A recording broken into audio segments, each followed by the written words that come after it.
لبيته الطيبين الطاهرين الذين أذهب الله عنهم الرجس وطهرهم تطهيرا.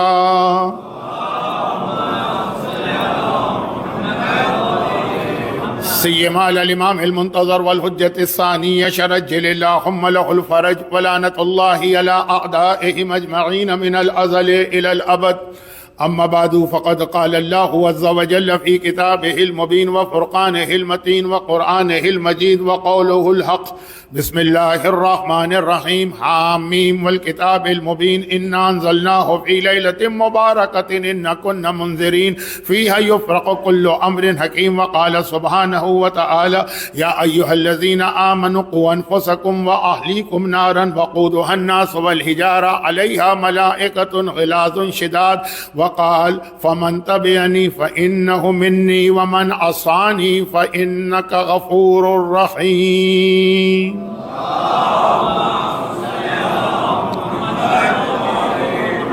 ماہ مبارک رمضان 1446 ہجری کی آج 18ویں تقریر ہو رہی ہے، جس میں میرا جو حصہ تھا اس کا پہلا حصہ آج مکمل ہو رہا ہے۔ 19، 20، 21 رمضان شہادت کی مجالس ہیں جو کل سے شروع ہوں گی، اور ان 3 مجالس کے لیے جو کل سے شروع ہوں گی، قرآن کریم کی جس آیت کو عنوان بنایا جائے گا اس کو میں نے آج ہی خطبے کی سب سے آخری آیت بنا کے تلاوت کیا ہے، سورہ ابراہیم کی آیت نمبر 36۔ علی کون؟ یہ تو ہر شخص جانتا ہے، شخص کیا کائنات کا ذرہ جانتا ہے کہ علی کون، مگر علی والا کیسا ہو یہ اس آیت کا پیغام ہے۔ کل سے بات شروع ہوگی، لیکن اس سے پہلے جو ابھی جتنی میری تقاریر ہو چکی ہیں ان کے حوالے سے کچھ باقی ماندہ چیزیں جن کو مکمل کر دیا جائے، مگر یہ بھی مجھے خیال ہے کہ ابھی 50 منٹ کے بعد 40 منٹ کے بعد جو رات شروع ہونے والی ہے یہ ایک بہت اہم رات ہے۔ سال میں ایسی راتیں آپ کو پھر نہیں ملیں گی، یہ 3 راتیں جو ہیں سال میں ایک ہی مرتبہ آتی ہیں، جس کے لیے قرآن نے وہ لفظ استعمال کیا جو انشاءاللہ میں اپنی آخری تقریر میں، اگر وہاں تک زندہ رہا تو آخری تقریر میں وہ آپ کے سامنے دہراؤں گا۔ خیر من الف شہر، جس رات کے لیے قرآن نے یہ لفظ استعمال کیا۔ شاعر حضرات تو ہر چیز بڑھا چڑھا کے پیش کرتے ہیں، مبالغہ کرتے ہیں جو ان کا حق بھی ہے، مگر قرآن اگر کسی رات کے لیے کہہ دے کہ وہ 1000 مہینوں سے بہتر، وہ رات شاید آج کی رات ہو، شاید پرسوں کی رات ہو، شاید 4 دن کے بعد آنے والی رات ہو۔ صاحبان ایمان کا مجمع ہے، ساری زندگی آپ یہ باتیں سنتے رہتے ہیں، تو آپ کے سامنے تو اس تفصیل کی ضرورت نہیں ہے کہ روایتوں میں یہ لفظ شاید روایتوں میں آیا ہے کہ شاید 19، شاید 21، شاید 23۔ اگرچہ جوہنی کی حدیث کی وجہ سے، ایک حدیث ہے جس کا نام ہے حدیث جوہنی۔ جوہنی تو آدمی کا نام تھا، تو اس کی وجہ سے حدیث کا نام ہے، اس کی وجہ سے زیادہ تر علماء کا خیال ہے کہ وہ آخری رات ہے، مگر ہمارے پاس ایک حدیث صحیح سند کے ساتھ حشام ابن حکم کے حوالے سے آئی ہے، جنہوں نے صادق آل محمد امام جعفر صادق علیہ الصلاۃ والسلام سے یہ نقل کیا کہ یہ تینوں راتیں شب قدر ہیں، اور تینوں میں مل کر دعا مکمل ہوتی۔ اچھا، آیت جو میں نے آج تلاوت کی، پہلی والی آیت صرف آج رات کی برکت کی وجہ سے، حامیم، یہ سورہ دخان سورہ نمبر 44 جو آپ آخری شب قدر میں تلاوت کریں گے۔ اِنَّا أَنزَلْنَاهُ لَيْلَةً مُبَارَكَةً حامیم والکتاب المبین، یہ قرآن کتاب مبین ہے، اس کو ہم نے نازل کیا برکت والی رات میں۔ قرآن نے ایک نام اس کا رکھا ہے لیلۃ القدر، جو سورہ اِنَّا أَنزَلْنَا میں ہے، ایک رات رکھا ہے لیلہ مبارکہ، برکت والی رات۔ قرآن جسے برکت والی رات کہے، اور پھر قرآن نے یہ کہا کہ ہم نے اس کو نازل کیا ہے اس برکت والی رات میں کہ فیہا یفرق کل امر حکیم، تمام حکمت والے، تمام فائدے والے معاملات اس رات میں طے ہوتے ہیں۔ تو اب وہ امام کی حدیث یہ ہے، میں اس کی تشریح نہیں کر رہا ہوں، ضرورت بھی نہیں ہے، لیکن الفاظ دہرا رہا ہوں کہ 19 کو تقدیر ہوتی ہے، 21 کو قضا ہوتی ہے، 23 کو امضا ہوتا ہے۔ 19 کو پہلا ڈرافٹ اللہ کی طرف سے بنتا ہے کہ اس بندہ مومن نے کیا کیا مانگا، 21 کو پھر اس کے سامان تیار کیے جاتے ہیں اس مومن کے لیے، اور 23 کو امضا، یعنی وہ پورا کا پورا حکم نامہ امام تک بھیج دیا جاتا ہے دنیا میں، تنزل الملائکۃ کہہ کر۔ تو اب یہ تینوں راتیں مل کر آپ کی دعا کو مکمل کرتی۔ کون سی دعا؟ وہ دعا کہ اگر آج رات کو یہ دعا مانگ رہی تو پورا سال آرام سے چین کی چادر اوڑھ کے سوئیے، اور اگر یہ راتیں آپ نے کھو دی ہیں تو پورا سال مصیبتیں، پریشانیاں، بلائیں، کوئی جلدی مر جائے گا، کوئی بیمار ہو جائے گا، کسی کو اولاد نہیں ملے گی، کسی کی اولاد چھن جائے گی، کسی کا جاب چھن جائے گا، کسی کے کاروبار میں گھاٹا ہوگا، کسی کے بیٹی کی شادیوں کا مسئلہ ہوگا، کسی کو ڈومیسٹک پرابلم، اگر یہ کہ تفصیل میں جانے کی آج تو نہ ضرورت ہے نہ وقت ہے، تھوڑی بہت تفصیل آخری رات میں شاید آ جائے، تو یہ آج رات پوری رات جاگیں تو کیا کہنا، ورنہ کم از کم جو اس کے اہم ترین اعمال ہیں اس کو انجام دیں، یہ دعا کے حوالے سے۔ لیکن یہ جملہ کہہ کر میں نے یہ جملہ آخری جو آج رات آنے والی ہے، اس کے لیے بھی صاحبان ایمان کو جو ہر ایک تیار ہے، ہر ایک کو معلوم ہے، میں کون سے نئی بات آپ کے سامنے پیش کر رہا ہوں، میں صرف یاد دہانی کرا رہا ہوں۔ تو یہ جملہ کہہ کر آج رات کے لیے جو اب 40 منٹ کے بعد شروع ہونے والی یاد دہانی کر دی، اور جو 2 دن سے موضوع چل رہا تھا اس سے ربط ملا، دعا۔ لیکن کتنا بدقسمت ہوگا وہ انسان۔ سورہ نحل کی ایک آیت ہے، اب یہ آیتیں پڑھنے کا وقت نہیں، آج تو مجھے بہت سی باتیں، نامکمل باتیں مکمل کرنا ہے، کل سے تو میرا موضوع ہی تھوڑا سا بدل رہا، تو اس لیے وقت نہیں ہے۔ لیکن سورہ نحل کی ایک مشہور آیت ہے کہ مثل الذین، ان لوگوں کی مثال اس عورت کی طرح ہے جو پہلے چرخہ چلا کے سوت کاٹتی ہے، یعنی دھاگا بناتی ہے، پھر اپنے ہاتھوں سے انکاسا اس کے ٹکڑے ٹکڑے کر دیتی۔ دعا ساری رات انسان دعا مانگ رہا ہے، پیٹ میں لقمہ حرام اس نے لے لیا، اس کی ساری دعائیں، کل رات یہ بات ہو چکی ہے، میں ربط ملا رہا ہوں کہ چونکہ اب آنے والی 3 راتیں، ایک ایک رات چھوڑ کر 19، 21، 23 دعا کی راتیں، یہ رات ہی دعا کی۔ اس میں بہت اہم وہ اصول ہے جو کل بیان ہو رہا تھا کہ لقمہ حرام جس پیٹ کے اندر پہنچ جائے اس کی دعا قبول نہیں۔ اسی لیے بزرگوں کا یہ طریقہ ہے، اور بعض حدیثوں میں اشارہ کہ جو بہت اہم دعا تمہاری ہے، جس کو تم چاہتے ہو کہ یہ تو کم از کم رد نہ ہو، وہ روزہ رکھ کے دعا کرو، کیونکہ ایک تو روزے دار کی دعا اللہ قبول کرتا ہے، دوسرا روزے کا مطلب ہے تمہارے پیٹ میں کوئی لقمہ ہے ہی نہیں، سارا دن فاقہ کیا ہے، کھانا ہضم ہو گیا ہوگا نا۔ تو اب یہ ہے کہ جب دعا کر رہے ہو پیٹ حلال حرام دونوں سے خالی ہے، تاکہ ذرا شک بھی نہ رہے، ہو سکتا ہے جسے آپ نے حلال لقمہ سمجھ کے کھایا وہ حرام ہو تو اس کے اثرات دعا کو نہ روک لیں۔ تو یہ جو کل کا میرا موضوع تھا کہ یہ لقمہ حرام سے اپنے آپ کو بچائیں، اس حوالے سے تیسری بات سن لیجیے۔ ایک تو یہ رات دعا کی رات ہے، اس لیے تھوڑی بات ہوئی، 2 دن کا موضوع تھا وہ بات ہوئی، تیسری بات بھی ابھی شروع ہونے والی۔ مولا نے جب ام کلثوم کے گھر میں افطار کیا تو اس وقت بھی یہی جملہ کہا کہ جو دنیا کی حرام چیزیں ہیں وہ کتنی خطرناک ہیں، یہ ابھی میں مصائب میں پڑھنے والا ہوں، اور ایک نے سنا بھی ہے، نیا نہیں۔ تو حرام سے اپنے آپ کو بچائیں۔ بس اس میں ایک آخری بات کہہ رہا ہوں، باتیں بہت کہنا تھی، وقت نہیں، آخری بات اس میں ایک عرض کر رہا ہوں، اور وہ یہ ہے کہ زیادہ افسوس اس کے اوپر ہوتا ہے جو محنت کر کے حلال حاصل کرے، وہ جو قرآن نے کہا اس عورت کی طرح سے کہ محنت کر کے اس نے سوت کاتا، پھر خود ہی اس کے ٹکڑے ٹکڑے کر دیے۔ تو زیادہ افسوس اس پہ ہوتا ہے جو حلال حاصل کر کے حلال کو حرام میں بدل دے۔ ایک نے حرام ہی حاصل کیا شروع سے، وہ چکر میں پڑا ہی نہیں کہ حلال کیا ہوتا ہے حرام کیا ہوتا ہے، اس نے کہا یزیدیوں کا طریقہ کار ہی اچھا ہے کہ حرام کماؤ۔ یہ جملہ جو کل آخری جملہ تھا اس کے کانٹیکس میں ہے، اس کی روشنی۔ لیکن ایک بیچارے نے آقا حسین کی سیرت پہ عمل کر کے حلال حاصل کیا، اور آخر میں اس نے 2 غلطیاں کر دی۔ 2 پہلی غلطی کل آ گئی تھی، واجبات ادا نہ کیے مال والے۔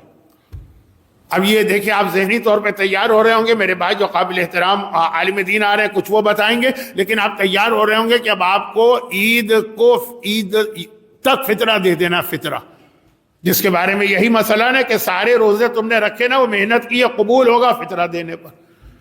تو اب یہ ہے کہ مالی عبادت کا جو حق ہوتا ہے، مالی حق جب تک کہ ادا نہ کرے، روزہ قبول نہیں ہے اگر فطرہ نہ دیا جائے، باطل نہیں، غلط نہیں، قبول نہیں، اور دعا قبول نہیں ہے اگر اس کا حق روزے کا حق ہے فطرہ، مال کا حق ہے خمس زکوٰۃ. ایک بات. دوسری بات کہ یہ خالی مالی واجب، یہ بات تو کل ہو گئی تھی نا. اب اس کا دوسرا پہلو، میں نے کہا دو غلطیاں ہوتی ہیں. اچھا، اب جس نے یہ غلطی بھی نہیں کی، روزہ ہے تو اس کے بعد اس نے فطرہ نکالا، جو مال اس کے پاس آیا اس کے بعد اس نے خمس بھی دے دیا، نکال لیا، ایک مرحلہ اور طے کر لیا. اب وہ بالکل آخری مرحلے پہ پہنچا. اب جو جملہ میں کہہ رہا ہوں میں آنے والی 3 راتوں میں نہیں کہتا ہوں، کیونکہ ذرا سی مذاق والی مثال ہوتی ہے، اور یہ 3 راتیں شہادت کی راتیں. تو ابھی سن لیجیے، میں کوئی پلیئر ٹائپ کا آدمی نہیں ہوں، کھیلوں ویلوں سے مجھے کوئی دلچسپی نہ اب ہے، نہ جوانی میں تھی، نہ بچپنے میں. کرکٹ کیا ہے، ہاکی کیا ہے، فٹ بال کیا ہے، یہ سب مجھے نہیں پتا. ہاں، مجھ پہ ان کھیلوں کا اثر پڑتا ہے. وہ کیا، آج مجمع بہت کم ہے، میں پوچھتا ہوں، لوگ کہتے ہیں مولانا کرکٹ کا میچ ہو رہا ہے نا، اس لیے لوگ وہاں بیٹھے ہوئے. یہ تو ہوتا ہے کھیلوں سے. چلے بھائی، کرکٹ تو انڈیا پاکستان کا بہت ہی فیوریٹ کھیل.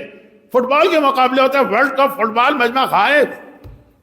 تو یہ مجھ کو اطلاع ملتی رہتی ہے کہ بھائی آج یہ کیا ہو گیا ہے کہ سوائے مائک لگانے والے کے اور کوئی نظر ہی نہیں آ رہا ہے کہ جی وہ فٹ بال کا کوئی میچ ہو رہا ہے، ورلڈ کپ، یورپین کپ، پتہ نہیں کیا کیا کپ. خیر، تو خلاصہ یہ کہ کھیلوں سے مجھے کوئی شغف نہیں، نہ تھا. وہ آپ میری جسمانی حالت سے بھی اندازہ کر رہے ہوں گے، لیکن ایک کھیل بچپنے میں کھیلتا تھا. اب بہت افسوس ہوتا تھا اس کھیل میں. وہ کھیل ہمارے یہاں لوڈو کہلاتا ہے، انگریزی میں اسنیک اینڈ لیڈر. وہ ہوتا ہے نا، وہ گوٹے ہوتی ہیں، پھر آپ 1 سے لے کے 5 سے لے کے 25 سے لے کے 50 سے لے کے آگے چلتے ہیں. راستے میں جگہ جگہ سانپ کھڑے ہوتے ہیں جو آپ کی گوٹ کھا بھی لیتے ہیں. تو چلے 15 پہ ایک سانپ ہے، کھا لے کوئی بات نہیں. 30 پہ ایک سانپ ہے، کھا لے کوئی بات نہیں. جو 99 والا سانپ کھاتا ہے نا، اتنا 0 سے لے کے اتنا طے کرتے کرتے کرتے کرتے 99 پر پہنچے. اب 100 آنے والا، وہ جو 99 والا سانپ ہے، وہ جو ہماری گوٹ کھاتا ہے، سیدھا نیچے پہنچا دیتا. بعض صاحبان ایمان کا المیہ یہ ٹریجڈی یہ، یعنی ساری زندگی نیکی کرتے ہیں، آخری وقت میں جب ملک الموت آتا ہے، شیطان ان کے ایمان سے ان کو محروم کر دیتا ہے. اب میں ایک جملہ کہہ دوں، جو جملہ مجمع بھگانے والا جملہ، لیکن مجھے نہ مجمع کی پہلے کبھی غرض تھی نہ اب غرض. اور وہ جملہ یہ ہے کہ کل سے جو میری مجالس شروع ہیں، سورہ ابراہیم کی آیت 36، مولا والا کیسا، اس کا اصل عنوان بنے گا عذاب قبر 3 دن. خیر، تو اب یہ ہے کہ بالکل آخری مرحلے میں جن کو شیطان بہکا دیتا، بیچارہ 50 سال 60 سال 70 سال علی والا، علی کا مولائی، حسین کا عزادار، عبادت گزار، نمازی، روزے دار، آخری وقت میں بہک گیا. اس سے تو وہ اچھا لگتا ہے جس نے ساری زندگی شرابیں پی اور غنا سنا اور گانے سنے اور گناہ کیے، اور وہ آخری وقت میں بہکا. تو مزے لے کے بہکا نا 70 سال. یہ بیچارہ 70 سال نہیں، اللہ ایسا نہیں کرے گا، لیکن ایسا ہوتا ہے کچھ لوگوں کے ساتھ. وہ تو بات ہو گئی، بہت بات کی، وہ کل سے شروع ہوگی. جو لوگ یہ عذاب قبر جیسے موضوع کو برداشت نہیں کر سکتے ہیں تو وہ پھر مصائب کے قریب آئیں. غم کا بیان، مولا کے مصائب تو ہر ایک کو سننا. اچھا، اب آ جائیے جو بات میں کہہ رہا تھا، وہاں تک کی بات نہیں. رزق حلال بھی حاصل کیا، اس کے واجبات بھی ادا کر دی، فطرہ نکالنا، خمس دینا. اب آئیے آخری مرحلہ. خالی نکال لینا کافی نہیں ہے، دے دینا کافی نہیں، جہاں جو صحیح جگہ ہے وہاں پہنچانا ضروری ہے. میں نے آپ سے قرضہ لیا، اب یہ پیسے مجھے واپس کرنا، میں آپ کو واپس نہیں کروں، ان کو جا کے واپس کر دوں. کہا میں نے تو دے دی. میرا یہ کہہ دینا کہ میں نے دے دیا کیا کافی ہوگا؟ نہ عقلاً، نہ شرعاً، نہ اخلاقاً، کسی اعتبار سے، نہ قانوناً. جس سے لیا، جس کا حق ہے، جس کو دینا اس کو دو. خالی دے دینا کافی نہیں ہے. آپ نے کہا جی میں نے تو 100 دینار دے دی، میرے تو مال سے چلے گا 100 دینار. ارے چلا جانا کافی نہیں ہے، صحیح ہاتھ میں گئے، جس کا حق تھا اس کو گئے کہ نہیں. ہمارے یہاں بہت سے لوگ خمس ادا کرنے میں کوتاہی کرتے. کس کو دینا؟ ہر کس و ناکس کو نہیں، ہر دعویٰ کرنے والے کو نہیں. اس کا ایک طریقہ، فطرے میں بھی یہ غلطی ہوتی ہے، لیکن مسائل بیان کرنے کا تو وقت ہوتا ہی نہیں ہے مجلس میں، آج تو بالکل نہیں. تو یہ اس سے میں نے بات مکمل کی کہ رزق حلال ہو، لیکن حلال کے بعد جو اس کے واجبات ہیں وہ بھی ادا کرے، تاکہ وہ حلال رہے، اور جو واجبات ادا کریں وہ بھی صحیح جگہ پہنچائیں. خمس ہمارے یہاں بہت سارے دینے والے بیچارے بھول پانے میں غلط سلط جگہوں پہ دے رہے ہیں. فائدہ کچھ نہیں. ہاں نہیں فائدہ ہے, وہ ان کی چیریٹی بن رہی ہے, وہ خیرات بن رہی ہے, اس کا ان کو ثواب مل رہا ہے, لیکن وہ خمس نہیں بن رہا. خیر, اب یہ جو دعا کے حوالے, اصل تو بات دعا کے حوالے سے چل رہی تھی نا کہ دعا قبول نہیں ہوتی ہے اس کی وجہ سے. تو بلکہ جملہ میرا کیا تھا, بھونڈا جملہ تھا کہ جیسے ٹرین کی سپیڈ بڑھانے کے لیے ایک انجن کے بدلے 3 انجن لگا دیں تو سپیڈ بڑھ جاتی ہے. تو یہ دعا کی طاقت بڑھ جاتی ہے چند چیزوں سے. وہ تذکر, وہ والا جملہ تھا جس میں یہ بات آ گئی. مگر جو سب سے زیادہ دعا کو جلدی قبول کرنے والی چیز ہے وہ وسیلہ, ڈائریکٹ نہیں, کسی وسیلے کے ذریعے. عرب میں وہ بات کہہ رہا ہوں جو آپ حضرات کے علم میں بھی ہے, لیکن ذرا یاد دہانی کے لیے. آپ حضرات دعائیں مانگتے ہیں مختلف وسیلوں سے. سب سے بڑا وسیلہ تو مولا کا ہوتا ہے, یا علی, اٹھتے بیٹھتے گرتے سنبھلتے سوتے جاگتے, سب سے بڑا وسیلہ یا علی. پھر آقا عباس ہمارے یہاں, یا کاشف الکرب عن وجہ الحسین اکشف کربی بحق اخیک الحسین باب الحوائج عباس, مختلف وسیلے. لیکن میں خاص بات آپ کو بتاؤں جو نجف اور کربلا کے حوزہ علمیہ کے اندر مجتہدین کے درمیان رائج ہے, اور یہ ان کا تجربہ شدہ ہے. دیکھیے 2 چیزیں ہوتی ہیں. ایک چیز یہ کہی جائے کہ یہ فلاں دعا ہے, بہت اس کی تاکید آئی ہے, بہت اس کی فضیلت ہے, پڑھی. اور ایک ہے آپ کا یہ مجرب ہے, یعنی ہم نے خود کئی دفعہ, ایک بار نہیں کئی دفعہ پڑھی ہے اور اس کا ہم نے فائدہ دیکھا. خالی کتاب سے دیکھ کر کوئی چیز نہیں بتائی, یا سنی سنائی بزرگوں سے نہیں بتائی, مجرب خود تجربہ کیا. اور دیکھیے اتفاقاً ایک آدھ مرتبہ تو ہو سکتا, کوئی عام سی دعا بھی فائدہ دے. مجرب کا مطلب ہے بار بار جب ضرورت پڑی. تو جو ہمارے حوزے کے آخری درجے کے جو علماء ہوتے ہیں, میں بہرحال بار بار وہ نام تو لیتا ہی نہیں ہوں, لیکن ان کے القاب بھی نہیں لینا چاہتا اس وقت, لیکن سمجھے ٹاپ کے اوپر جو ہمارے یہاں ہوتے ہیں ان کے درمیان مجرب یہ چیز مشہور ہے کہ اگر کوئی بڑا مسئلہ ہو, کوئی بڑی حاجت پیش کرنا ہو, تو طریقہ کار ہے کہ نظر کرو. اور نظر کیا کرو, ہمارے ہاں بھی بہت ساری نظر ہوتی ہے, اگرچہ ہمارے یہاں کی نظر جو ہے وہ شرعی طریقے سے نہیں ہوتی. میں نہیں کہہ رہا ہوں غلط حرام ہوتی ہے, گناہ ہوتی ہے, نہیں, وہ نظر غلط ہوتی ہے, یعنی اس کو پورا کرنا واجب نہیں ہوتا. جیسے میرے ہاں میں نے آپ کو کل بھی بتایا کہ میرا تعلق, میرے بزرگوں کا تعلق یو پی سے ہے, تو شہزادی کی کہانی پڑھی جاتی ہے, مجرب اس کا پہلا حصہ, دوسرا حصہ تو خیر غلط. تو خلاصہ یہ ہے کہ یہ علماء کے لیول کی بات ہے, علماء بھی نہیں, علماء کے بھی ٹاپ, ان کے اساتذہ, بس سمجھے مرجعیت اور اس کے بالکل قریب جو علماء ہوتے ہیں. جناب زینب کبریٰ سلام اللہ علیہا کے حوالے سے نظر کرو. 2 چیزیں نظر کرو کہ اگر تمہارا فلاں مسئلہ حل ہو گیا تو میں اللہ سے نظر کرتا ہوں کہ شہزادی زینب کبریٰ کے ہدیے کے لیے نماز شب پڑھوں گا. یہ میں وہ بات بتا رہا ہوں جو علماء عام طور پہ لوگوں کو بتاتے نہیں. اور یہ ان علماء کے درمیان کی بات ہے جن کا عوام سے اتنا رابطہ بھی نہیں ہوتا. اور یا پھر یہ ہے کہ اگر اللہ سے نظر, اللہ سے ہوتی ہے نا, میں اللہ سے نظر کرتا ہوں کہ اگر میرا کام ہو گیا تو میں للہ علیہ, اللہ کے لیے میرے اوپر لازم ہے کہ پھر میں شہزادی زینب کی خدمت میں ایک تحفہ یعنی صدقہ کروں گا. شہزادی زینب کو صدقہ نہیں دوں گا, ان کی طرف سے صدقہ کروں گا. 2 چیزیں. یا نماز شب, اچھا وہ بھی آپ کی سمجھ میں آ رہا ہوگا, آقا حسین نے آخری وصیت جناب زینب سے کیا کی تھی. جو مصائب آئے تھے نا 2 دن پہلے کے, بوسا بھائی نے بہن کا اور بہن نے بھائی کا لیا, بہن نے گلے کا, بھائی نے ہاتھوں کا. اس وقت کیا کہا تھا, بہن زینب بد دعا نہ کرنا, اور دوسری وصیت یہ ہے کہ جب نماز شب پڑھنا تو میرا نام نہ بھولنا. نماز شب جناب زینب کی پسندیدہ ترین نماز, جو بندے ہاتھوں کے ساتھ بھی پڑھی, جو اونٹوں پر بھی پڑھی, جو کوفہ و شام کے بازاروں میں بھی پڑھی, جو زندان شام کے قید خانے میں بھی پڑھی, جو جناب سکینہ کے میت کے اوپر بھی پڑھی. نماز شب کبھی نہیں چھوڑی, بہت پسند. تحفہ تو اسی کو کہتے ہیں نا کہ جب آپ جس کو دے رہے ہیں اس کی پسندیدہ چیز دیں. اپنی پسندیدہ چیز دینا فائدہ نہیں, اس کی پسندیدہ چیز. تو اب جناب زینب کو یہ بہت پسند ہے. اور یہ جو میں نے کہا, اچھا ہمارے یہاں صدقہ جو ہے نا وہ ذرا سا بہت محدود ہو گیا ہے, جو رد بلا کے لیے اس طرح دیا جاتا ہے. عربی میں صدقہ بہت قابل احترام لفظ ہے، راہ خدا میں کچھ دینا. تو خیر اب یہ لفظ میں اس وقت بدلنے کی پوزیشن میں نہیں ہوں، ٹائم میرے ہاتھ سے نکل رہا.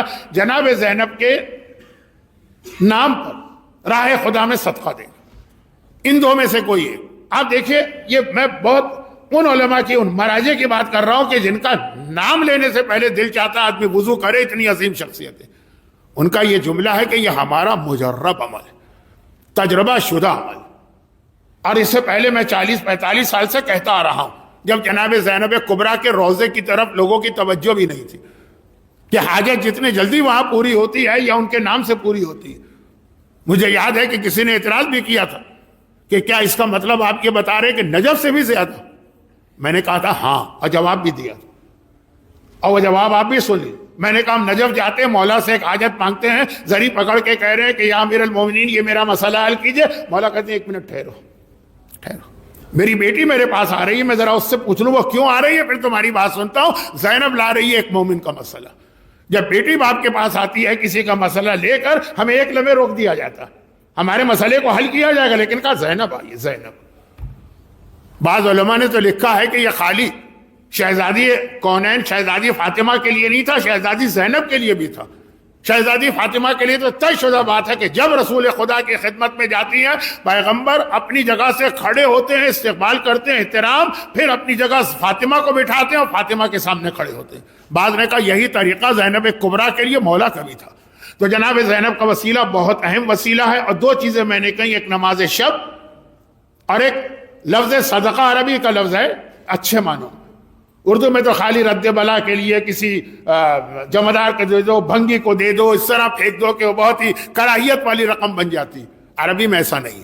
میں عربی والے صدقے کی بات کر رہا ہوں، ان کے نام پہ کچھ دینا. اب آئیے ایک چھوٹی سی بات، یہ بات بھی وعدہ تھا آپ کا، اس کو پورا بھی کرنا تھا اور میرا موضوع بھی تھا، اور وہ یہ ہے کہ جناب زینب کبریٰ کی زندگی جو ہے نا، یہ جو ابھی میں نے کہا نا ان کے نام پہ، کبھی آپ کو کوئی مسئلہ ایسا پیش آ جائے جو کسی طرح حل نہ ہو رہا تو ایک میری بات بھی عمل کر کے ذرا دیکھیے، اور اگر دل چاہے تو شروع سے ہی عمل کیجیے. لیکن جناب زینب کبریٰ کی زندگی کا ایک پہلو لوگوں سے اوجھل ہے، جو میں نے ایک اشارہ کیا تھا اور یہ وعدہ تھا کہ آج اس کو پورا کروں گا. اب تو مولا کا ذکر شروع ہونے والا ہے نا، تو مولا کی بیٹی کا تذکرہ. اور وہ یہ، مولا کائنات 4 بھائی تھے، ایک بہن تھی. بہن کا نام ام ہانی ہے. بہن بہت بڑی تھی، عمر میں بہت بڑی تھی، یعنی رسول خدا کے ایج گروپ کی تھی. رسول خدا مولا سے 30 سال بڑے تھے، تو ام ہانی بھی مولا سے 30 سال بڑی تھی. ویسے ان کا تذکرہ نہیں ہوتا ہے، لیکن ایک فتح مکہ کے موقع پہ ذکر ہوتا ہے، جب پیغمبر نے اعلان کیا تھا کہ آج میں مکہ فتح کر رہا ہوں، جو خانہ کعبہ میں جائے گا اس کو امان ہے، جو ام ہانی کے گھر میں جائے گا اس کو امان ہے. ان کے گھر کو خانہ کعبہ جیسا قرار دیا فتح مکہ کے دن. نہیں، پیغمبر کا فرمان بھی ہمارے نگاہ میں قرآن کے برابر ہی، لیکن قرآن نے بھی ان کے گھر کو خانہ کعبہ کے برابر قرار دی. سبحان الذی اسری بعبدہ لیلا من المسجد الحرام الی المسجد الاقصی، معراج کی آیت. معراج یہ آیت ہے، یہ قرآن کی 15ویں پارے کی پہلی آیت. اللہ اپنے بندے کو مسجد حرام سے معراج پہ لے گئے. اس رات کو رسول مسجد الحرام میں نہیں تھے، ام ہانی کے گھر میں تھے، لیکن قرآن نے ان کے گھر کے لیے بھی مسجد الحرام کا لفظ استعمال کیا. ہاں، اب خانہ کعبہ بہت بڑا کر دیا گیا تو یہ گھر اس میں شامل ہو گیا، اس وقت نہیں تھا. خیر، لیکن ام ہانی کا ایک تیسرا تذکرہ آج کل ہو جاتا. وہ کیا؟ شہر کوفہ میں جب آپ جاتے ہیں زیارت کے لیے مسجد کوفہ کے مصائب تو شروع ہونے والے. مصائب تو کل پڑھوں گا. مولا جب فجر کی نماز میں مسجد کوفہ میں گئے تھے نا مصائب، لیکن وہ جو گھر ہے جہاں سے مصائب شروع ہوئے، اس کے جہاں پہ مولا کو زخمی حالت میں لایا گیا، جو آج بھی موجود ہے. زیارت کرنے والے جاتے ہیں نا مسجد کوفہ کے پیچھے مولا کے گھر کی زیارت. وہ مولا کا گھر نہیں، نہ مولا نے کبھی کوفے میں کوئی گھر بنایا. وہ ام ہانی کے بیٹے کا گھر تھا، وہ کوفے میں رہتے تھے. جب پتا چلا کہ میرے ماموں شہر کوفہ میں آ رہے ہیں اور کوئی گھر نہیں ہے، تو اپنا گھر پیش کیا کہ ماموں جان یہ گھر آپ کے لیے، جب تک آپ ہیں میرے گھر میں رہیے. تو آج بھی جس گھر کی زیارت کرتے ہیں وہ ام ہانی کا گھر ہے، ان کے بیٹے کا. ام ہانی بڑی تھی، لیکن اس کے علاوہ 3 بھائی اور تھے. سب سے بڑے طالب، جن کی وجہ سے حضرت ابو طالب کہلاتے ہیں. ورنہ بعض علماء نے لکھا یہی ان کا نام تھا شروع سے، بعض نے کہا نہیں ان کا نام عمران تھا. اور طالب کی وجہ سے جو بڑے بیٹے تھے وہ بھی رسول خدا کی ایج کے تھے، 10 سال چھوٹے عقیل تھے، جن کے بیٹے مسلم ابن عقیل کو داماد بنایا مولا. ان سے 10 سال چھوٹے جعفر طیار تھے، جو پہلے شخص ہیں جنہوں نے اسلام کا علم بچاتے ہوئے اپنے دائیں اور بائیں بازو کی قربانی دی.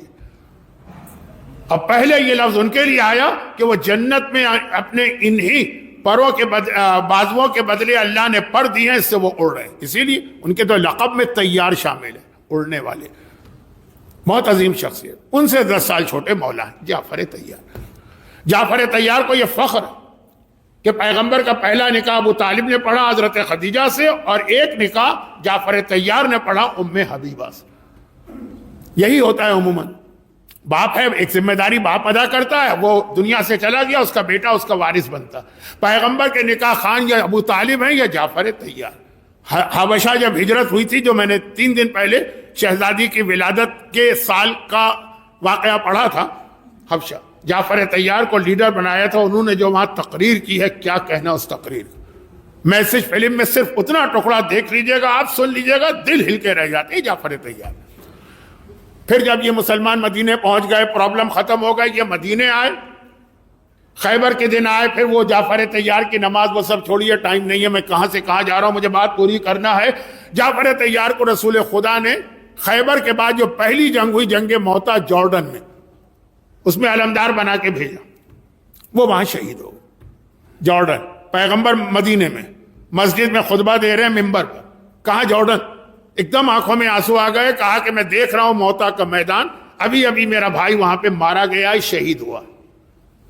پھر پیغمبر ممبر سے اترے، پہلے تو شہزادی کے گھر میں گئے، کہا بیٹی فاطمہ جعفر طیار شہید ہوئے، تم جاؤ ان کی بیوہ اسما بنت امیس کو جا کے پرسا دو. لفظ اچھے نہیں ہیں لیکن اب کیا کریں، اردو کی مجبوری. شہزادی فاطمہ جعفر طیار کی بیوہ اسما بنت امیس کی دیورانی تھی. 2 بھائی 2 بیویاں. تو کہا جاؤ جا کے پرسا دو. دیکھو اپنے گھر سے کھانا پکا کے لے جاؤ. جس گھر میں میت ہو جائے اس گھر میں چولہا روشن کرنا اور کھانا پکانا جاہلیت کا عمل ہے. یہاں سے اسلام میں یہ طریقہ کار داخل ہوا کہ جب کوئی آدمی مر جاتا ہے تو اس کے گھر میں کھانا نہیں پکتا، اطراف کے لوگ، محلے والے، رشتہ دار پہلا کھانا فاطمہ لے کے وہاں گئے. پھر پیغمبر خود گئے جعفر طیار کے حجرے میں.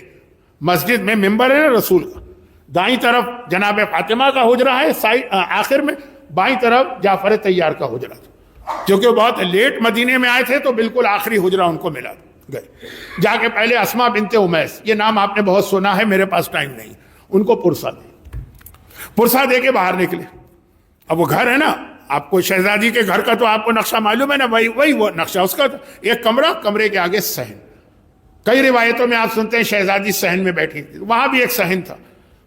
جب پیغمبر صحن میں نکلے حجرے سے تو جعفر طیار کے بڑے بیٹے عبداللہ، لیکن بڑے کتنے بڑے، 5 سال کی عمر ہوگی، وہ بیٹھے ہوئے کھیل رہے.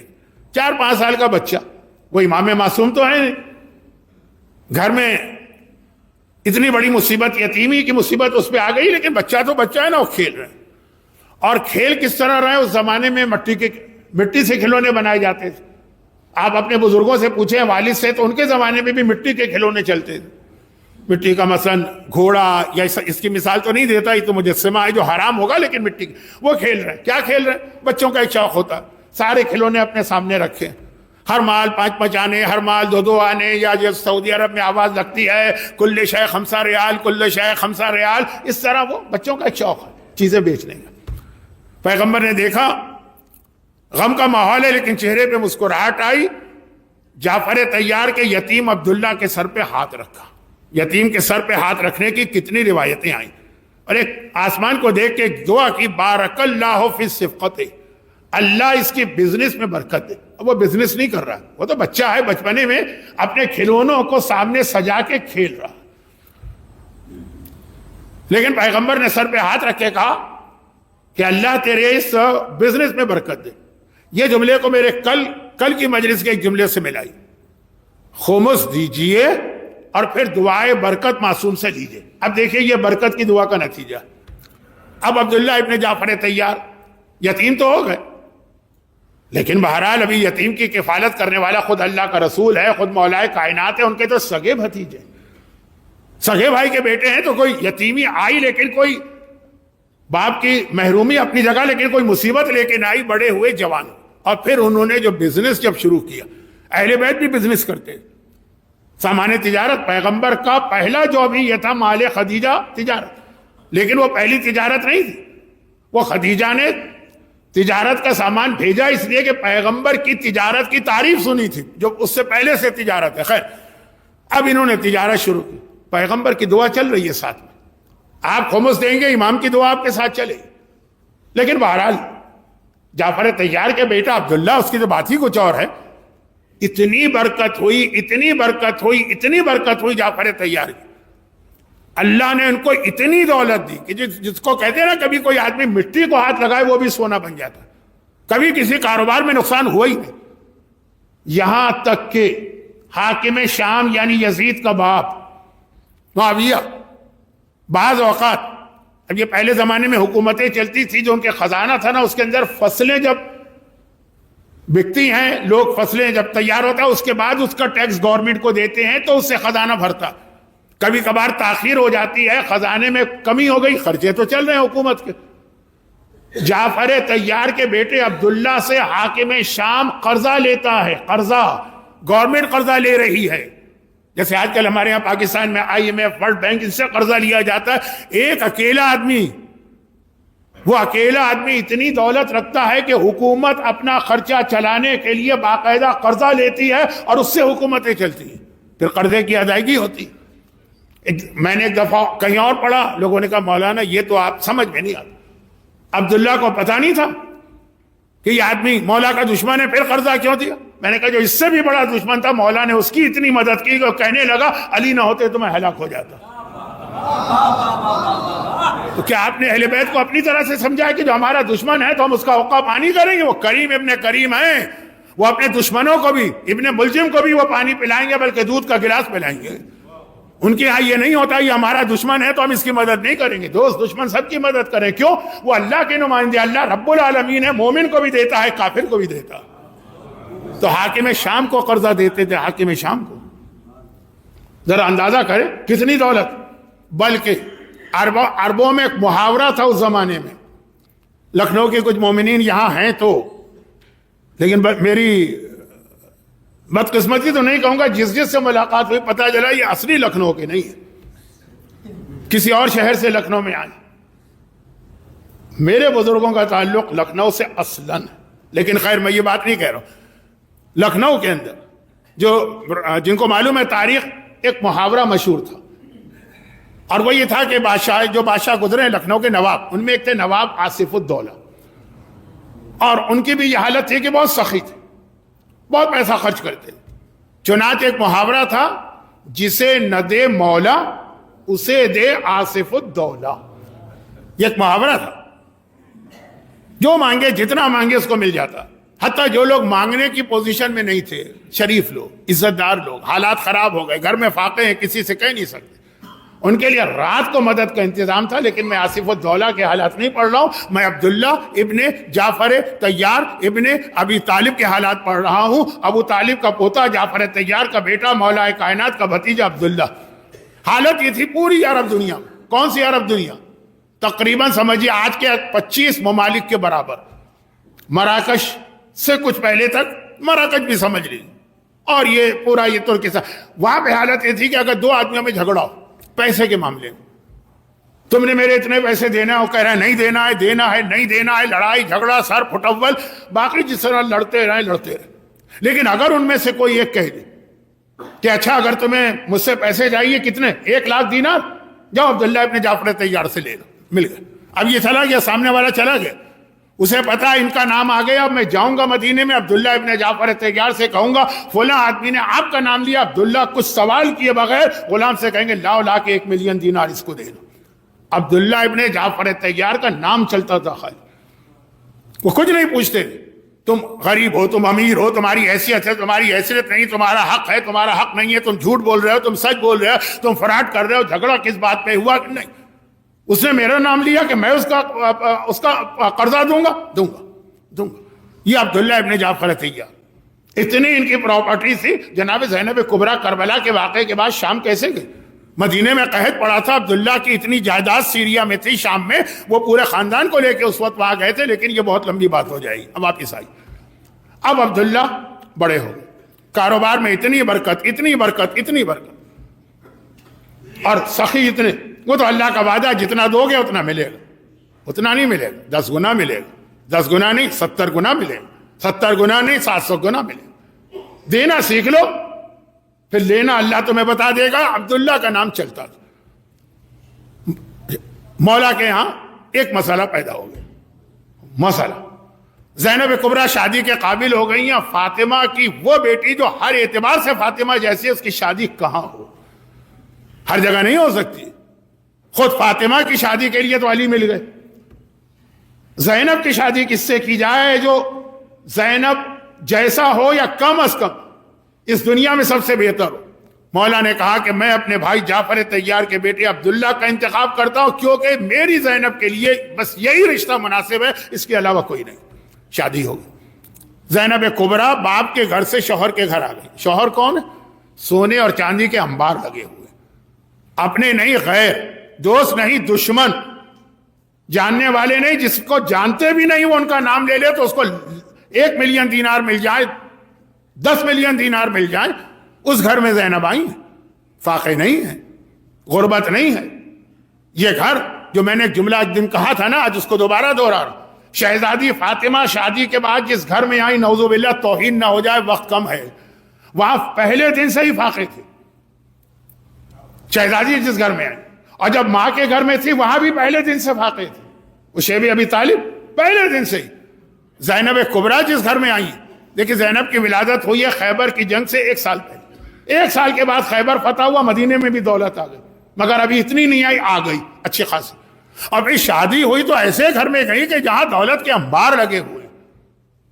آج بھی آپ دنیا کے کسی بڑے آدمی، کون سا آدمی ہے وہ ٹویٹر جسے شاید ایکس کہتے ہیں، اس کا مالک ہو، امیزون کا مالک ہو، کوئی بھی ہو، اس سے زیادہ دولت عبداللہ ابن جعفر طیار کی تھی، اور آنکھیں بند کر کے دیتے تھے. اور اللہ کا وعدہ جتنا دیتے تھے اس سے زیادہ اس گھر میں زینب آئی. یعنی تقریباً نہیں، بالکل وہی. خدیجہ طاہرہ شادی کے وقت جتنی مالدار تھیں، وہ کیفیت زینب کبریٰ کی تھی شادی کے موقع پر. اچھا، یہاں پہ ایک جملہ اور سن لیجیے. ایک بزرگوں کا تجربہ بھی ہے، محاورہ بھی ہے، شاید ایک حدیث میں بھی ہے. شاید، کیونکہ میرا روزہ ہے، میں غلط حدیث پڑھ کے روزہ نہیں توڑ سکتا، لیکن شاید ایک حدیث میں بھی ہے. بھئی جو آدمی شروع سے ایک حالت میں چلا آ رہا، مثلا ایک آدمی شروع سے غریب، ہر وقت اس کے گھر میں فاقے رہتے ہیں 3 وقت کے. اگر کبھی اس کے گھر میں 4 وقت کے فاقے آ جائیں وہ برداشت کر جائے گا، 3 کے 4 ہوگا. لیکن جو بنا ہوا ہو، جس کے پاس ہر وقت دولت کے انبار لگے، جو پورے شہر کو کھانا کھلاتا ہو، اگر کبھی اسے 3 دن بھوکا اور پیاسا رہنا پڑے، یہ بہت بڑا امتحان. جو ہمارے یہاں یو پی میں ہمارے گھر کی عورتیں کے بعض اوقات میری نانی کہا کرتی، خدا بنے ہوئے کہ نہ بگاڑے. وہ امتحان بہت بڑا امتحان. زینب کبریٰ کا امتحان جو آپ کوفہ اور شام میں دیکھتے ہیں نا، کہ پانی کا ایک ایک قطرہ اپنے لیے نہیں، اپنی سکینہ کے لیے. اور جب اس کو ملائیے کہ زینب کی باقی ساری زندگی کس طرح گزری، ہزاروں کو نہیں لاکھوں اربوں کو زینب کبریٰ نے کھانا بھی دیا ہے، پانی بھی دیا ہے، مکان بھی دیا ہے، شادیوں کے خرچے بھی دیے ہیں، زیورات بھی دیے ہیں، بیٹیوں کے لباس بھی دیے ہیں، جہیز بھی دیے. آج پانی کا ایک قطرہ مانگ رہی ہیں اپنی سکینہ کے لیے. بہت بڑا ایک امتحان ہے. جن کو جناب زینب کی زندگی کا یہ نہیں معلوم، وہ پھر بھی وہ زینب کے مصائب پہ ہمارا مجمع گریہ کرتا ہے، مگر پوری حقیقت یہ عبداللہ ابن جعفر طیار، ان سے شادی ہوئی جناب زینب کبریٰ کی. دولت پہ اتنا کھیلتی ہوئی.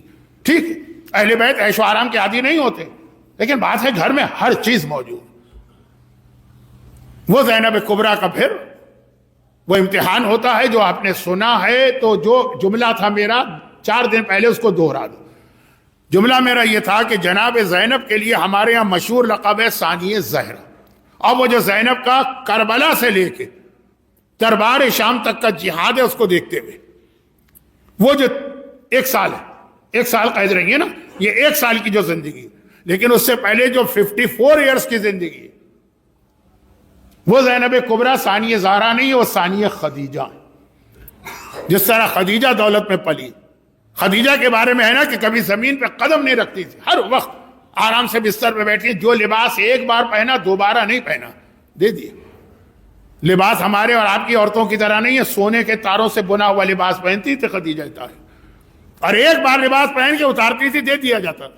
اور پھر جو واقعات آپ سنتے ہیں جناب خدیجہ کے واقعات تو آپ سنتے ہیں، زینب کبریٰ کے یہ واقعات آپ کا بہت کم سنتے ہیں. ثانیہ خدیجہ، اس لیے پیغمبر نے کہا بنتی حاضی مثیل و خدیجہ، اللہ نے زینب کی شکل میں مجھے وہ بیٹی دی ہے جو مثل خدیجہ. اچھا، اب یہ تو جناب زینب کبریٰ کی زندگی کا ایک حصہ آپ کے سامنے آئے. اور زینب کا جو نام ہے اس کا بھی ایک مطلب یہ نکلتا ہے کہ زینب وہ ہے جو زین اب ہے، باپ کی زینت. دیکھیں علی کو آپ جانتے ہیں، دنیا علی کو خدا سمجھنے لگی ہے کسی وجہ سے نا، ایسی صفات، ایسی علی کے اندر اللہ کی جھلکیاں نظر آ رہی ہیں کہ علی میں خدا کا دھوکہ ہو رہا ہے. پھر جو زینب ہے وہ اس علی کی بھی زینت ہے. جتنی اچھی چیز ہوتی ہے اس کی زینت اتنی ہی شاندار ہوتی ہے. یہ زین اب ہیں. اور میں جناب زینب کے حالات پہ زیادہ نہیں کہنا چاہتا، میں تو جناب خدیجہ کے بیان کو یہاں مکمل کرنا چاہ رہا تھا. لیکن جو ایک آخری بات یہاں پہ عرض کرنا ہے، جناب خدیجہ کے حالات. آج جناب خدیجہ، جس دن میں آیا تھا جناب خدیجہ کی وفات یا شہادت سے بیان شروع ہوا تھا، آج وہ مکمل ہو رہا ہے. تو میں نے ایک جملہ کہا تھا نا کہ سکون، بیویاں سکون دیتی ہیں. یہ کون کہہ رہا ہے؟ قرآن. سکون، تسکنو، سکون. لیکن وہ تو قرآن نے خاص بیویوں کی ذمہ داری بتائی، ورنہ حقیقت یہ ہے کہ جتنا سکون بیویاں دیتی ہیں وہ تو اپنی جگہ، بیٹیاں بھی باپ کو سکون دیتی ہیں. اور ایسا سکون دیتی ہے کہ حسین نے اپنی بیٹی کا نام ہی سکینہ رکھا. دل تو میرا چاہ رہا تھا کہ جناب سکینہ کے بھی کچھ مصائب پڑھوں، لیکن وہ آخری مجلس میں پڑھوں گا. ذرا سوچی، حسین خود کائنات کو سکون دیتا ہے، سکینہ وہ ہے جو حسین کو سکون دیتی ہے، کیونکہ بیٹیاں. اب بات ہو رہی ہے علی اور زینب. زینب بھی وہ بیٹی ہے جو علی کے دل کی تسکین کا سبب بنتی. اور یہاں پہ بس آخری جملے کہہ رہا ہوں، باقی باتیں مولا کے حوالے سے. سورہ ابراہیم کی آیت نمبر 36، علی والا کیسا ہو. کل شب جمعہ ہے جو عذاب قبر یاد کرنے کی رات ہے، تو یہ بیان بھی تھوڑا آئے گا. تین راتیں، پھر آخری رات تو شب قدر کی اصل فضیلت بیان کروں گا. آنے والے 4 دن کا پروگرام ہو گیا. اب سنیے، یہ تو زینب جیسا رتبہ نہ صحیح. اچھا نہیں، یہ جملہ پورا کر دو. بیٹی بہت محبت بھی کرتی ہے باپ سے. باپ کی زندگی میں بھی باپ کا خون بیٹیوں کو دیکھ کے بڑھتا ہے. باپ کی میت کی رونق بھی بیٹیاں ہوتی ہیں. اچھا بیٹے بھی محبت کرتے ہیں، لیکن بیٹے مرد ہیں. مرد کی محبت اس طرح ظاہر نہیں ہوتی ہے جیسے بیٹی. میں اپنے گھر کی مثال دوں، میں گھر میں داخل ہوتا ہوں، بیٹا بھی ہے محبت کرتا ہے، بیٹیاں بھی، لیکن دوڑ کے بیٹیاں پہلے آتی ہیں. خصوصی محبت ہوتی ہے. باپ بیٹی کے گھر میں آئے، بیٹی کی خوشی کا کیا ٹھکانہ ہوتا ہے. میں تو ایسی بیٹیاں جانتا ہوں جو طلاق تک بات پہنچ گئی اس وجہ سے کہ وہ اپنے باپ اور ماں کی خدمت کرتی ہیں. یہ اب موضوع نہیں رہا، ٹائم بالکل ختم ہو گیا، لیکن جملہ آپ سمجھ گئے ہوں گے. جب بیٹی کے گھر باپ آئے تو بیٹی کی خوشی کا کیا ٹھکانہ، چاہے وہ زینب کا گھر ہو چاہے وہ کلثوم کا گھر ہو. آج کی رات میرا مولا اپنی ایک بیٹی کے گھر میں مہمان ہے. یہی وقت، سورج تو ڈوب چکا ہے، سورج ڈوب چکا ہے، دن ختم ہو چکا. شب 19 کا آغاز ہے. مولا مسجد کوفہ میں نماز پڑھ کے ام کلثوم کے گھر آنے والے، کیونکہ آخری رمضان جو مولا کا تھا تو مولا کا طریقہ کار یہی تھا کہ وہ اپنی اولاد، مولا کی کتنی اولادیں ہیں؟ 27 یا 28، 12 بیٹے 16 بیٹیاں. کچھ تعداد میں ایک آدھ اختلاف اس لیے ہے کہ کچھ نام جو ہے نا ان میں اختلاف ہے کہ ایک ہی کے 2 نام ہیں کہ 2 الگ الگ. چھوڑیے، 12 بیٹے 16 بیٹی 28. مولا نے ہر ایک کی خواہش ہے کہ بابا ہمارے گھر میں آ کے افطار کر. دن تقسیم کر دیے، ایک دن ایک بیٹے کے گھر میں، ایک دن کسی کے گھر، ایک دن کسی بیٹی، ایک دن کسی بیٹی. اب یہ آج کی رات بہت اہم رات ہے، رمضان کی اہم ترین رات شروع ہو رہی ہے. ایک کلثوم کو ملی، ہو سکتا ہے کہ اس کے بعد 21ویں پہلے سے پروگرام میں ہو زینب کو ملے گی. ہو سکتا ہے 23ویں امام حسن کے لیے ہو، مجھے نہیں معلوم، لیکن آج ماہ رمضان کی پہلی سے لے کے جتنی راتیں یہ اہم ترین رات تھی. دیکھیں مجلس میں نے یہیں سے شروع کی تھی نا، انا انزلناہ لیلۃ مبارکہ، مصائب بھی وہیں پہ ملا رہا ہوں. اہم ترین رات مولا نے ایک ام کلثوم کو دی، بیٹی آج میں تیرے گھر میں آؤں. ام کلثوم بھی بڑی صاحب فضیلت ہے، لیکن جیسے آقا حسن کے سامنے آقا حسین کتنے باادب بیٹھتے تھے. میں نے ولادت کی محفل میں عرض کیا، زینب کبریٰ کے سامنے ام کلثوم بھی اتنی ہی باادب بیٹھتی تھی. ایک ہی گھر میں تھی. جعفر طیار کے 2 بیٹے تھے، عبداللہ سے زینب کی شادی ہوئی ہے، چھوٹے بھائی محمد سے ام کلثوم کی شادی ہوئی. ام کلثوم کے شوہر انتقال کر گئے، وہ بیوہ ہو گئے، لیکن 2 بھائی 2 بہنیں. آج ام کلثوم کے گھر، بیٹی کے گھر میں باپ آ رہا ہو، مہینے میں صرف 1 دفعہ آئے گا، پورے مہینے میں صرف 1 مرتبہ دعوت ہے. کیا کیا اہتمام نہ کیا گیا ہوگا. ایک عام مومن کسی کو دعوت دیتا ہے اگر صرف 1 مرتبہ ہے، روزانہ آپ کسی کے گھر پہنچ جائے تو بات کچھ اور ہے، لیکن صرف 1 مرتبہ آپ گئے. واقعا اگر محبت بھی کرتا ہے کیا کیا وہ آپ کے لیے تیاری نہیں کرے گا. ام کلثوم نے کیا تیاری کی. اب وہ تیاری ام کلثوم نے اپنے باپ کو مزاج کے سمجھ کے کی ہے نا، پھر بھی اس میں غلطی ہوگی. جو کی روٹی، دودھ کا پیالہ، نمک کا ٹکڑا. بیٹی کلثوم یہ تو نے کیا کہہ دی؟ 2 میں سے ایک چیز اٹھا لے. آج تک کیا تیرے باپ نے دسترخوان پر 2 نعمتوں کو جمع کیا؟ ہم اور آپ تو پتہ نہیں کیا اپنے مولا کی خدمت کرتے. کلثوم تو باپ کی معرفت رکھنے والی ہیں، اس کے باوجود علی نے کہا یہ زیادہ ہو گیا. اصل مصائب تو میں کل پڑھوں گا. بیٹی کے گھر میں باپ آیا ہے، وہ دیکھا، پھر بیٹی نے یہ چاہا کہ نمک اٹھا لے. علی نے کہا نہیں، دودھ کا پیالہ لے جاؤ، نمک رہنے. دودھ زیادہ لذیذ غذا ہے، علی ایک ہی نعمت لے گا، اور وہ بھی وہ لے گا جس میں لذت کم ہے، نمک. باپ کا حکم تھا. پھر علی نے وہ جملہ کہا جو کل کی مجلس کے آخر میں آیا تھا، آج بھی آخر میں آ رہا ہے. بس اب غم کا بیان، پورے مصائب یہ والے تو کل پڑھوں گا، بس ربط ایک مل گیا. دنیا آسمان کو دیکھ کے کہا ان الدنیا امت دنیا فی حلالها حساب وفی حرامها عقاب وفی شبہاتها عتاب. کتنی عجیب ہے. اگر تیری حلال چیزیں بھی استعمال کرے تو قیامت میں حساب کتاب دینا. یہیں سے کل کا موضوع بنے گا عذاب قبر. حلال چیزیں اور حرام کرے تو پھر تو عقاب، سزا ہے. اور اگر مشکوک چیزیں ہیں تو عتاب، اللہ کی ڈانٹ ہے کہ شک والی چیز کیوں لی. بڑی عجیب چیز. یہ آج علی کلثوم کے گھر آئے تو کلثوم کی حالت یہ. اب ایک بار علی زینب کے پاس آئے، وہاں پر بھی ایک روایت پڑھی جاتی ہے، اس کا آخری ٹکڑا جو ہے وہ میں نے کہیں کتاب میں نہیں دیکھا، لیکن میرا دل کہتا ہے بالکل صحیح. آج باپ بیٹی کے گھر میں آ رہا ہے. باقی مصائب آپ جو رات کی مجلس ہیں اس میں عاجزی سے سنیں گے، ورنہ کل 19 رمضان کو یہاں پہلی مجلس ہوگی شہادت. یہ آج علی کلثوم کے پاس آئے. اب ایک دن علی زینب کے پاس آ رہے ہیں، بڑی بیٹی کے پاس. وہاں کس طرح آ رہے ہیں؟